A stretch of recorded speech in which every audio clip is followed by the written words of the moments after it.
Please हमारे channel को subscribe करें और घंटी के आइकन पर क्लिक करें व शेयर करना न भूलें। देवी ज्योति जागृति संस्थान वालों आयोजित 5 रोजा श्री कृष्ण कथा श्रद्धा भावना हुई संपन्न। देवी ज्योति जागृति संस्थान वालों पुरानी दाना मंडी स्थित उषा नर्सिंग होम के नजदीक आयोजित 5 रोजा श्री कृष्ण कथा के बीती रात अंतिम दिन की कथा का आगाज स्वामी निर्जानंद जी, स्वामी सुखदेवानंद जी, साबका विधायक रघुवीर सिंह प्रधान, अशोक बुटर सीनियर आगू अकाली दल, सतगुरुदेव पप्पी मरोट, लाभ सिंह शहरी प्रधान, वनीत जिंदल मोंटी प्रधान आरती एसोसिएशन, गोविंद गुप्ता पत्रकार, बिट्टू सचदेवा आदि ने ज्योति प्रज्वलित करके किया। अंतिम दिन की कथा का आगाज करते श्री आशुतोष महाराज जी की शिष्य साध्वी गरिमा भारती जी ने श्री कृष्ण और रुक्मणी जी के विआह के प्रसंग को बड़े रोचक ढंग नाल पेश किया। साध्वी जी ने दस्या कि मानव जीवन में श्री कृष्ण और रुक्मणी का मिलना एक दुर्लभ अवसर है। श्री कृष्ण भाव परमात्मा और रुक्मणी भाव आत्मा है, पर अज का मनुख अपने इस लक्ष्य तो अनजान है, क्योंकि रुक्मणी जी प्रभु तो जदों तक दूर सी उदों तक दुखी और अशांत सी। पर जिवें ही पंडित जी को भेज के श्री कृष्ण जी ने प्रार्थना की कि वह आके उन्होंने स्वीकार करन, तां कृष्ण जी को प्राप्त करके उन्हों का जीवन आनंद नाल भर उठ्या।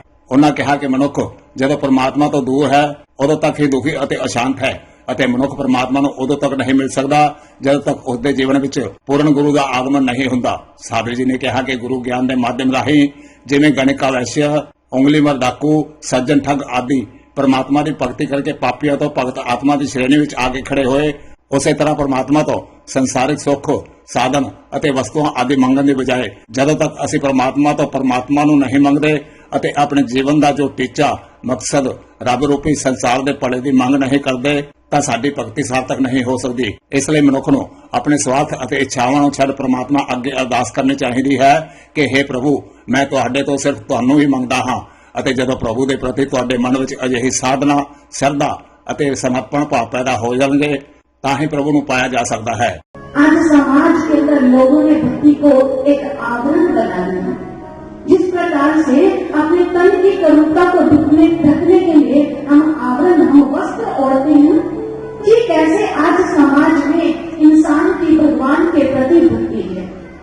यही कारण है कि जिस समय कोई भगवान की भक्ति को करता है तो वो भगवान से भगवान को नहीं मांगता।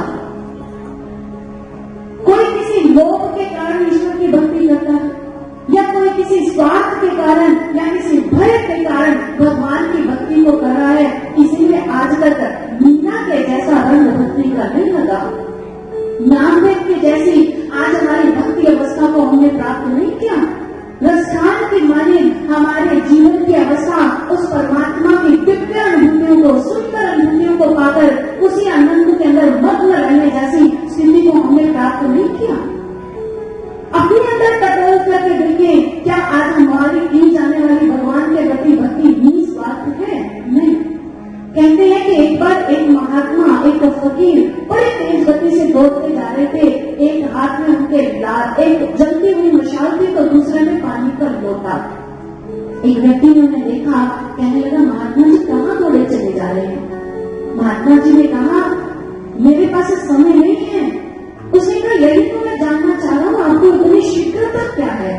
किसके लिए दौड़े चले जा रहे हैं? आपके ये हाथ में एक पानी का लोटा, दूसरे में मशाल लेकर कहाँ जा रहे हैं? महात्मा जी ने कहा कि ये जो मेरे हाथ में जलती मशाल है, इससे मैं स्वर्ग के सुखों को आग लगाने जा रहा हूँ, और ये जो पानी का लोटा है, इससे नर्क की अग्नि को बुझाने जा रहा हूँ। उस व्यक्ति ने कहा, ऐसा क्यों? वो फकीर कहने लगे, आज मेरे प्रभु के भक्ति को लोग इन्हीं 2 कारणों से करते हैं, सुखों को पाने के लिए या फिर दुखों की अग्नि से बचने के लिए। जब ये दोनों कारण ही नहीं रहेंगे तो भक्त भगवान की भक्ति को निष्काम भाव से करवाएंगे, बिना किसी स्वार्थ के करेंगे और मेरे प्रभु उससे प्रसन्न हो जाएंगे। भक्तजनों, इस कहानी में कोई भी ऐसी काल्पनिक बात नहीं लग रही है।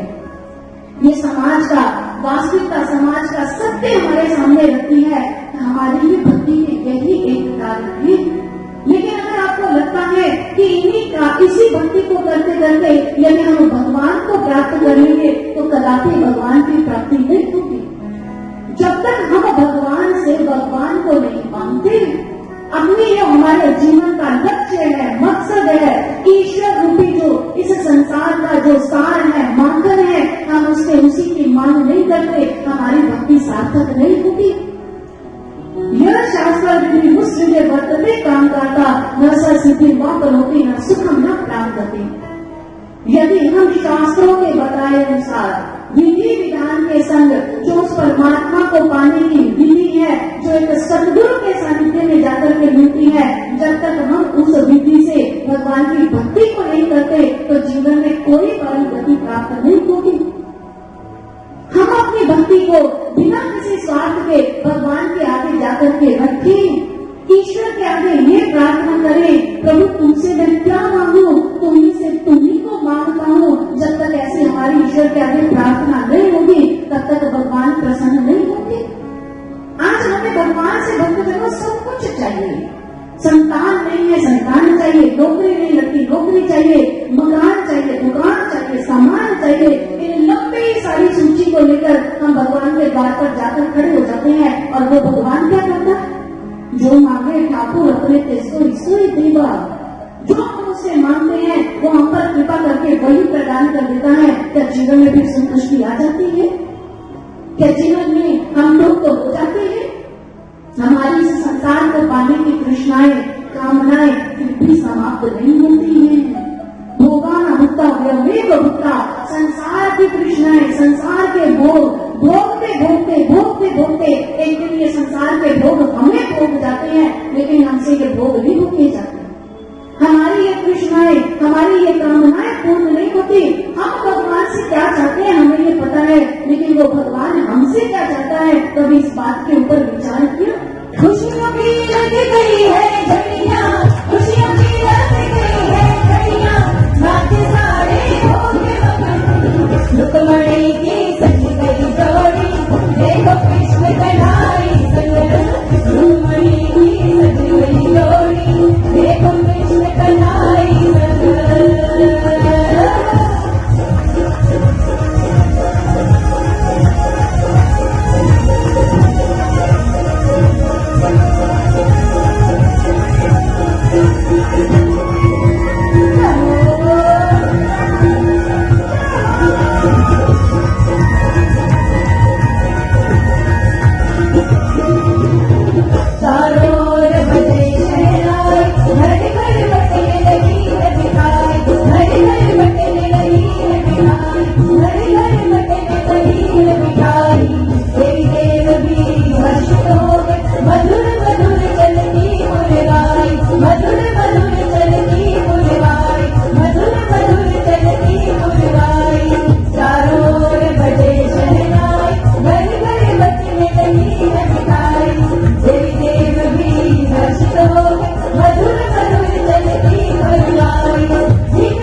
गिद्धड़बाहा से पत्रकार गोविंद गुप्ता की रिपोर्ट।